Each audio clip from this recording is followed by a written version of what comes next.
big revelation on who may have attacked the Iran school where over 150 children were killed. Amid global outrage, US investigators make a stunning claim that could change the entire narrative. Who is really responsible for the deaths of more than 150 schoolgirls in Minab? US military investigators now believe that American forces likely hit the school in Minab, a staggering assessment that, if confirmed, would place direct responsibility on the US military.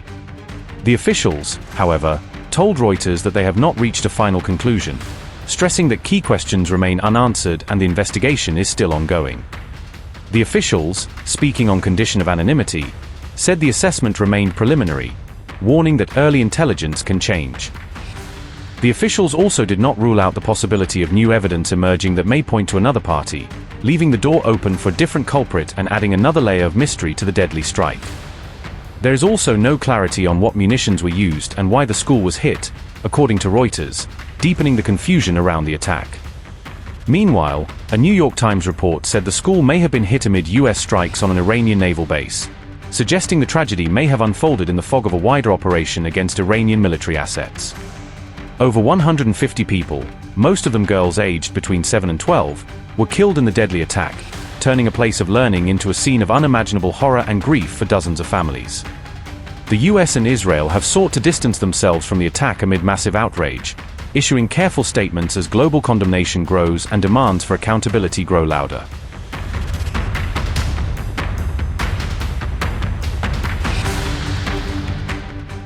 The United Nations condemned the strike in the strongest possible terms, calling it a grave violation of humanitarian law and demanding full accountability for the attack. A statement from UNESCO said, and I quote, "UNESCO is deeply alarmed by the impact of the ongoing military escalation in the Middle East on educational institutions, students, and education personnel. Initial reports indicate that an attack on a girls' primary school in Minab, southern Iran, has resulted in the deaths of over 100 individuals, including numerous students. The killing of pupils in a place dedicated to learning constitutes a grave violation of the protection afforded to schools under international humanitarian law. Attacks against educational institutions endanger students and teachers and undermine the right to education. In accordance with its mandate and with United Nations Security Council Resolution 2601/2021, UNESCO recalls the obligations of all parties to protect schools, students, and education personnel. However, the United States and Israel have so far refused to take responsibility for the attack on the school, distancing themselves from the strike despite mounting global outrage. Can you give us an update on what the administration knows, what you know now about the reported strike on a girls' school in southern Iran on Saturday?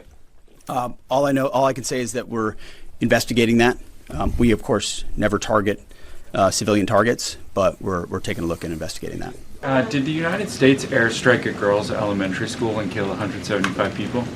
Not that we know of, Sean, and the Department of War is investigating this matter, and I would just tell you very strongly, the United States of America does not target civilians, unlike the rogue Iranian regime that targets civilians, that kills children, that has killed thousands of their own people in the past several weeks, and uses propaganda quite effectively, and unfortunately many people in this room have fallen for that propaganda, so I would caution you from pointing the finger at the United States of America when it comes to targeting civilians, because that's not something that these armed forces do. On the school Sure. strike, back to that for a minute.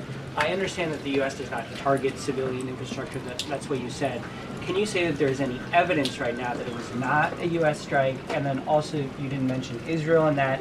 Is there any assessment about Israel's potential likely role in that, if at all? Again, the Department of War is currently investigating this matter, but again, I will reaffirm that the Department of War and the United States Armed Forces do not target civilians, as does the Iranian regime, who kill and execute their own people. This is not strategy. It is panic. It is desperate.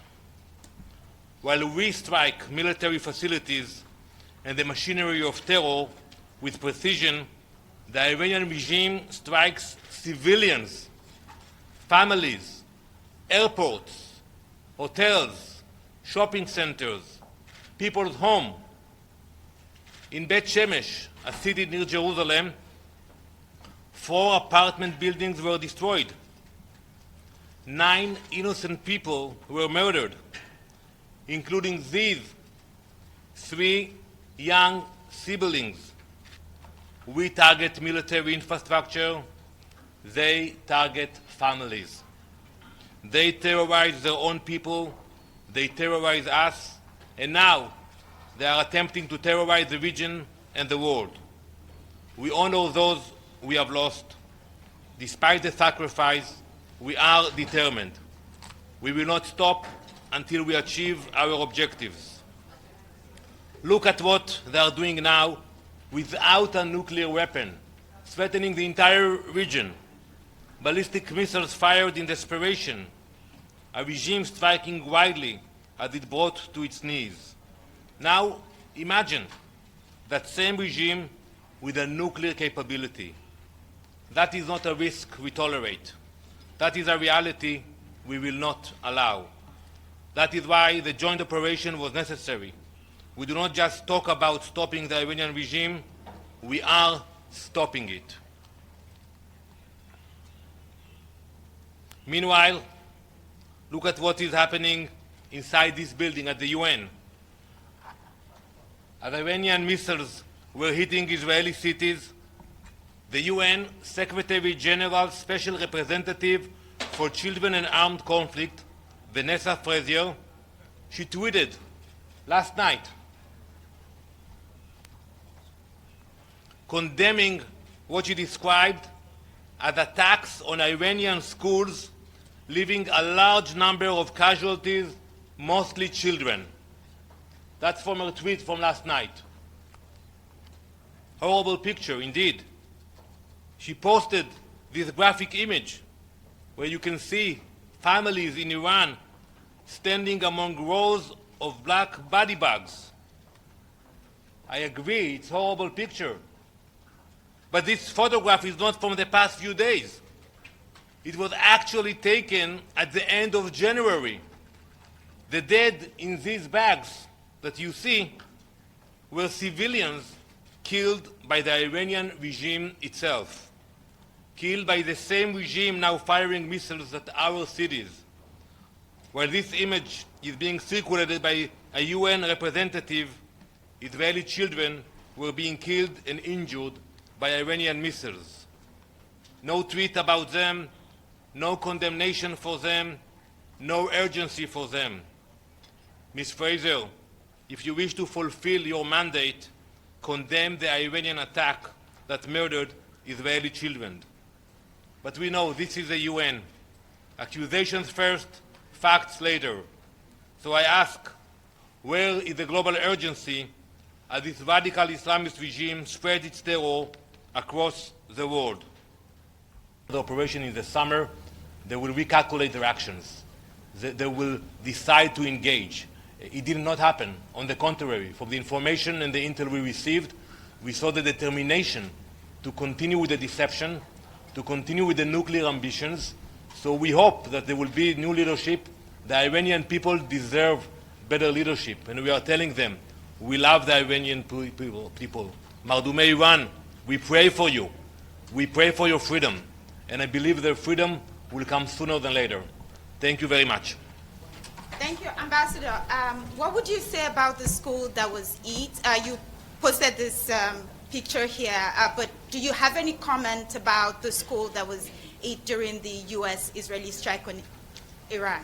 So I have seen different reports. Some reports show that it was actually an IRGC attack that targeted this school. I don't have the exact information, but I will tell you that we regret the loss of life of any civilian.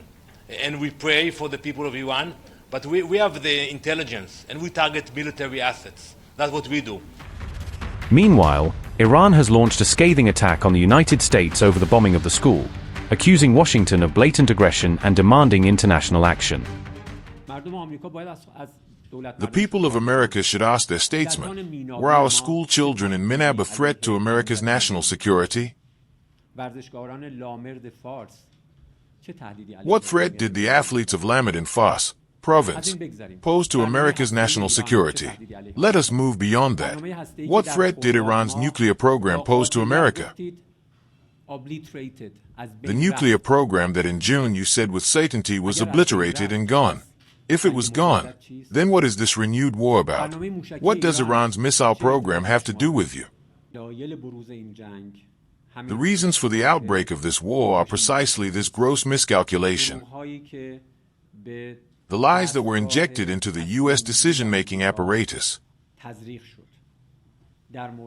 regarding Iran's capabilities, regarding the situation of Iranian society, they regard them with greed. We heard about the horrific events that took place on Epstein Island, including reports that children were offered as sacrifices to demons after being assaulted and then killed. The victims were often children, especially young girls. According to their beliefs, this act, the killing of young girls, is a means they believe will ensure their survival, success, and continuity.